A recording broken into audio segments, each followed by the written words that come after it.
ओम नमः शिवाय, जय श्री राम। तो फाइनली धर्मेंद्र प्रधान जी ने अपना इस्तीफा दे दिया है। तो इस सब के लिए मैं आप सभी को बहुत धन्यवाद देना चाहती हूँ। मैं भी बहुत खुश हूँ, बहुत दुखी थी अब तक जब से ये प्रोटेस्ट चल रहा है। सारी चीज़ें हम आमजन देख रहे थे सोशल मीडिया के ज़रिए, न्यूज़ वगैरह के ज़रिए। न्यूज़ पर तो खैर भरोसा उठ गया है, लेकिन फिर भी अभी से आंदोलन, ये जो इस्तीफा हुआ उसके बाद में हो सकता है बहुत सारे सुधार हो, क्योंकि इस आंदोलन में हमने बहुत कुछ सीखा है और सबने बहुत कुछ सीखा है।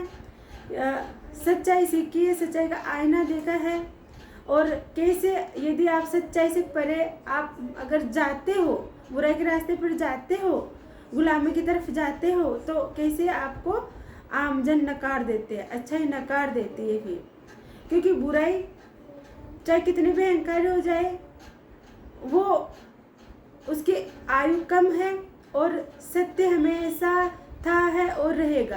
हाँ, परेशान हो सकता है सत्य, लेकिन कभी मिट नहीं सकता।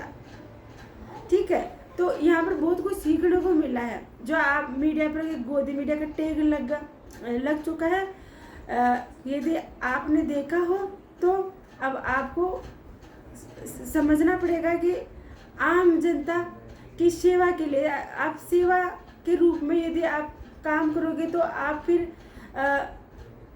अपने आप को कभी भी ऐसे बिकने नहीं दोगे, गुलाम नहीं बनाओगे।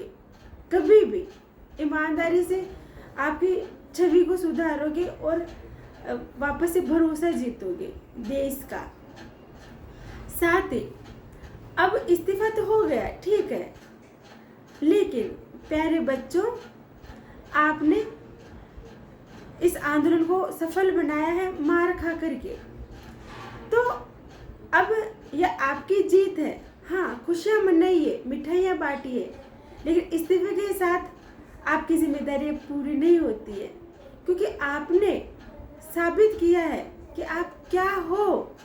एक जो आपकी छवि बन चुकी थी, पर आपने उसको तोड़ा है।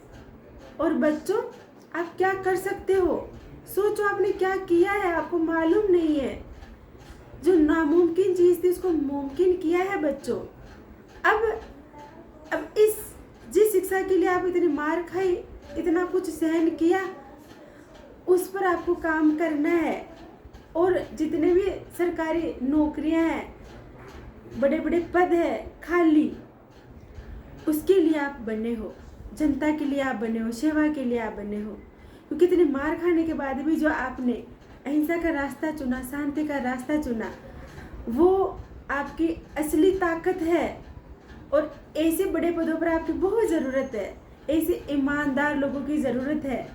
सोचो, यदि ऐसे ईमानदार लोग ये तमाम जितने भी सरकारी पोस्ट है वहाँ पर हो, तो सोचो देश की कैसी दशा बदल जाएगी, तस्वीर बदल जाएगी। उसके लिए बने हो आप नौकरी देने के लिए बने हो।